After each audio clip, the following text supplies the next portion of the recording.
Hey, what's going on, guys? Welcome back to another video. Today we are going to be talking about The Rise of Skywalker. Now, I just picked up this 4K package the other day at Target. This is the exclusive Target package. And just right off the bat, this is one of the most glorious looking 4K packages I've ever seen. It's got Rey right here. It's got Kylo on the back. And when you open it up, it's got all these characters. And of course, the discs and everything, and they've got more characters in the back. And also comes with this little booklet, which I probably will never look through. I looked through it once, actually, but I'll probably never look through it again. But it is kind of cool. It's got Kylo Ren on the back, and it's got that on the front. It's basically just a gallery book. It's got like little things about like Rey and Kylo Ren, and just like the production of the movie and the planets and everything. And it's really freaking cool. I enjoyed looking at it the one time. I'm probably never going to look at it ever again. But yeah, that is one of the coolest looking 4K packages I think I've ever seen. I don't know what it is. I just love that that front cover, and I like the generations of droids on the back. That's really cool. But yeah, anyway, I rewatched it the other day, and I wanted to make this video because I did have a couple of key things that I wanted to say about this movie, because I just think there's some things that need to be said about this movie, and it's going to be basically like a pros and cons list. So let's start out with the pros first. Obviously, right off the bat, I think this is a gorgeous looking movie. I think whoever the cinematographer was did a fantastic job with this, and J.J. Abrams really knows how to capture action and how to make everything just so exciting and in the moment. The characters in this movie are amazing. Obviously, I have loved Rey ever since we first saw her on Jakku back in The Force Awakens. I love Finn, I love Poe, I love everybody in this movie. I don't think there's really a person that I hate, like physically hate or whatever. I don't hate anybody in this movie. I think everybody's doing a fantastic job with the script they were given. The action scenes are really fun and exciting. John Williams' score is fantastic too.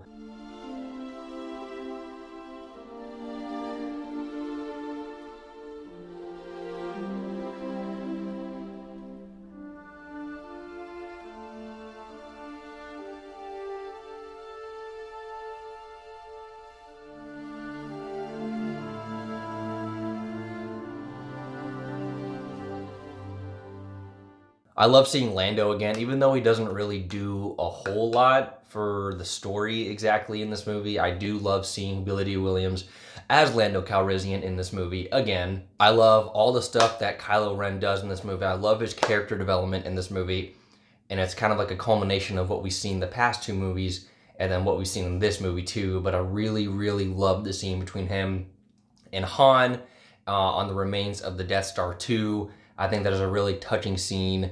And it just almost brings me to tears every single time I watch it. Obviously, Ian McDiarmid as the Emperor is fantastic. I love all the good callbacks to the prequels, along with the callbacks to the original trilogy as well.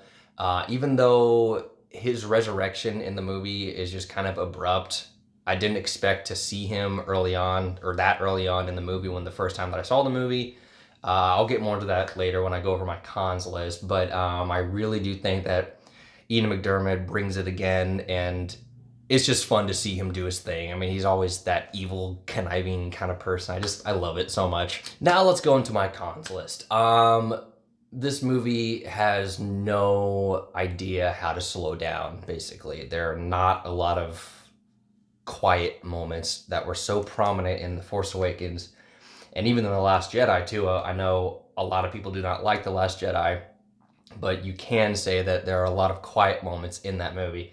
The Rise of Skywalker, I feel like, is J.J. Abrams' Episode 8 and Episode 9 combined into one movie, and it just feels so rushed. I mean, the more you watch it, it does get better in terms of pacing and stuff, but it really still feels like it doesn't really know how to slow down, which is very odd because J.J. Abrams obviously directed The Force Awakens, and there are so many good quiet moments in that movie that just make you feel, I don't know, it just makes you feel good. And in this one, there are like a couple, but for the most part, there really are no moments, real moments of like quiet and solitude, except for maybe, you know, the scene with Kylo and Han, and maybe like one or two other ones, but that's about it. This movie is so quick, which could be looked at as a pro because it just gets right down to the nitty gritty, but also, like, I love little moments in movies that just make the world seem so much bigger,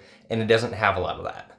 And like I mentioned before, the return of Emperor Palpatine, or the clone or whatever, apparently he's a clone. You found that out in the novelization of The Rise of Skywalker. They didn't say that in the movie whatsoever, so I felt like that was a missed opportunity. But again, it just kind of was abrupt, and I don't really believe the fact that JJ was like, we wanted to bring him back the whole time. I just felt like with the backlash that was The Last Jedi with the fan base and Rian Johnson, JJ was kind of struggling and being like, what do I need to do? And he was like, I know, I'll bring Emperor Palpatine back and get everybody on board and all that. So I just felt like it was kind of, thrown in there at the last second.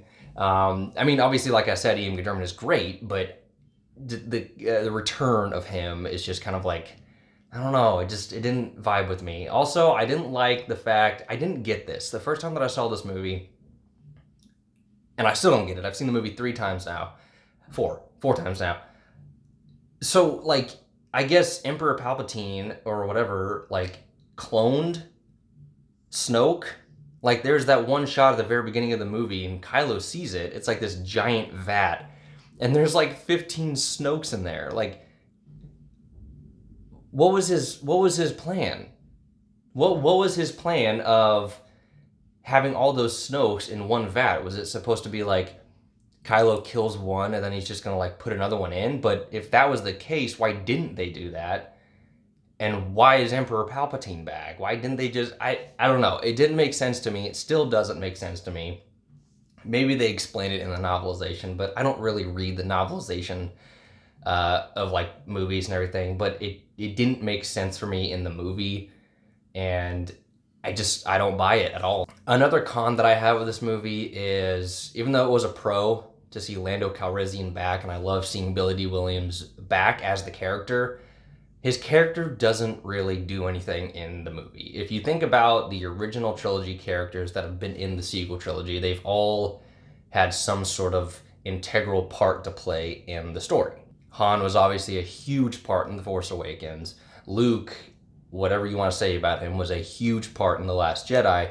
And Leia has been a huge part in all 3 movies, where if you took all 3 of those characters out of the movie, then the movie wouldn't make sense anymore. You can basically take Lando out of this movie and substitute any character in the universe, and it would still make sense for the most part. Change the story around, it would still make sense. And so that was a little bit disappointing.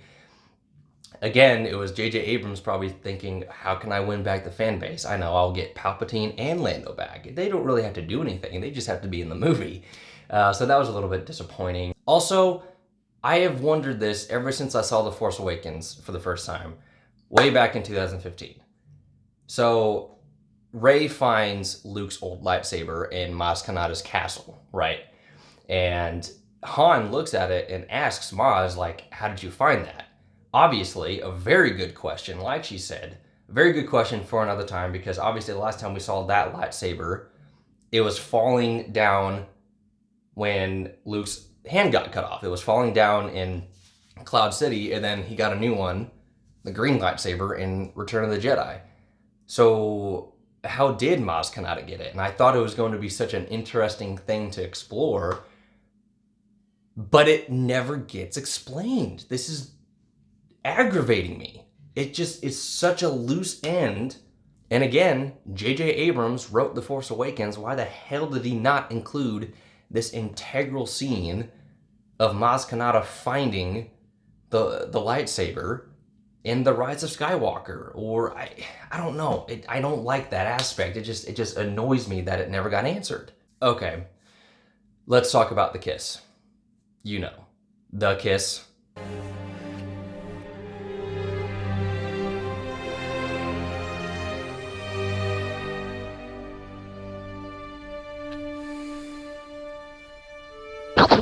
The fuck is that? I didn't like it the first time that I saw it, and I still don't like it at all. There is no build-up to this relationship in the last 2 movies and for majority of The Rise of Skywalker. None whatsoever, in my opinion. I always looked at Rey and Kylo as maybe becoming like friends in the future, or companions of some sort. But not once did I ever get Reylo, which is the fan fiction, whatever. I didn't get that in the last two movies. I have a couple of friends who said that they did, and they're like, I saw it coming from a mile away. I did not see it coming whatsoever, and I thought it was so abrupt. And really, there's so much that I don't like about that kiss. I won't go into it or whatever, but it was so abrupt and out of left field, and I didn't like it at all. I remember sitting in the theater, and like, he brings Rey back to life, and they look at each other and they're smiling, and I remember going, please don't kiss, please don't kiss, please don't kiss. And then they kissed, and I went, no. And then like 10 other people in the audience like groaned, and I was like, thank you. I was about to be like, thank you guys, you agree with me. But oh god, I didn't like that at all. I don't know. And then near the end, obviously, I think the last line spoken in this movie with Rey saying that she's apparently a Skywalker now, I think that is really, really cheesy. Rey Skywalker.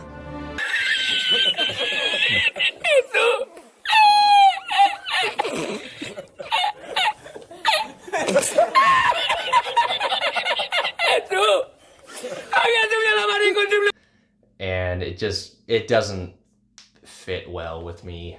I don't know. I just think that, again, J.J. Abrams was struggling to find something to unite the fan base together. And in a way he did. I mean, a lot of people did, enjoy this movie a lot more than they did The Last Jedi, which is good, even though I do love The Last Jedi, but it's good that the fan base is kind of like a little bit more back on board now. I'm glad that they're taking a couple years to like just hold off on Star Wars movies. But I'm really excited to see what they do with the Star Wars stories like Rogue One and Solo and those kind of stuff. I'm excited to see that. And also, I don't like the fact that Kylo was like, I never lied to you. You are a nobody because your parents chose you to be a nobody. And then he's like, you're a Palpatine. And I like the idea of Rey being a Palpatine, but it totally retcons Rian Johnson's Rey as a nobody, which I actually adore that idea of like, you don't have to be a Skywalker to be important in this story. You can be anybody. So it's like, she is a nobody, but because she's a nobody, she can be anybody. And she can be a Jedi even though she's not a Skywalker. And I love that. And then JJ was like, nope, I'm going to make her a Palpatine. And I don't know. Again, like, I like the idea of Rey being a Palpatine, but it didn't work for this movie. So then it all comes down to two questions that I've continually asked a couple of my friends. Would you have rather seen J.J. Abrams' Episode 8 and Episode 9, or would you have rather seen a continuation of Rian Johnson's Episode 8 into Episode 9 with Colin Trevorrow's original script? I have seen the concept art for his, I think it was called The Duel of the Fates, and the concept art looks really cool. I can't say that it would have been better than The Rise of Skywalker because, we never saw the actual movie, but there are a lot of ideas that I really did like more than the ideas that were presented in The Rise of Skywalker, in The Duel of the Fates concept art and the script and everything.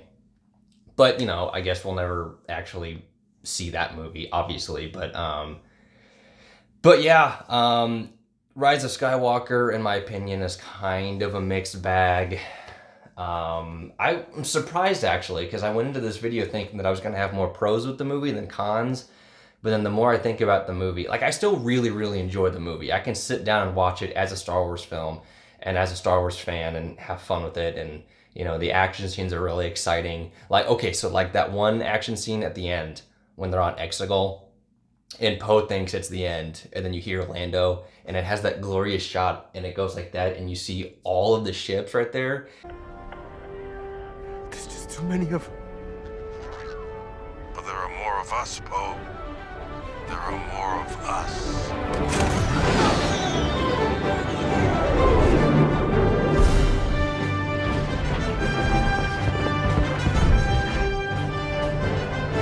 Look at this. Look at this.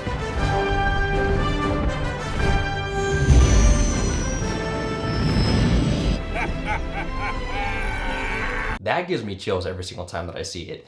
I don't care who you are. That is a great scene. But yeah, I expected to have more pros with this movie going into this video, but apparently I have more cons, or I feel more strongly about the cons than I do about the pros, I should say. Rise of Skywalker, like I said, kind of a mixed bag. Not a great movie, not a perfect movie by any means. It's probably my least favorite of the sequel trilogy. But I mean, like I said, I can watch it still. It's fun. Like, it's a fun movie. And I can kind of laugh at the things that I don't like, but laugh and still just kind of have a good time with it. Just like you can go back and, watch episode 2 and still have a great time with it, even though the dialogue is really bad at some points. Like, you can sit there and laugh at the whole I don't like sand thing, but you're laughing and having fun with it. And having fun with it because it's Star Wars. Star Wars isn't perfect. It's never been perfect.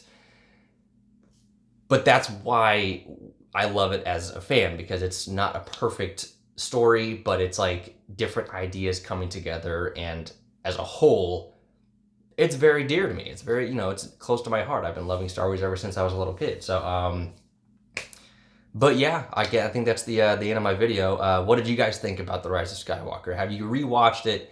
Did you pick up the glorious Target package? And yeah, and as always, thanks for watching.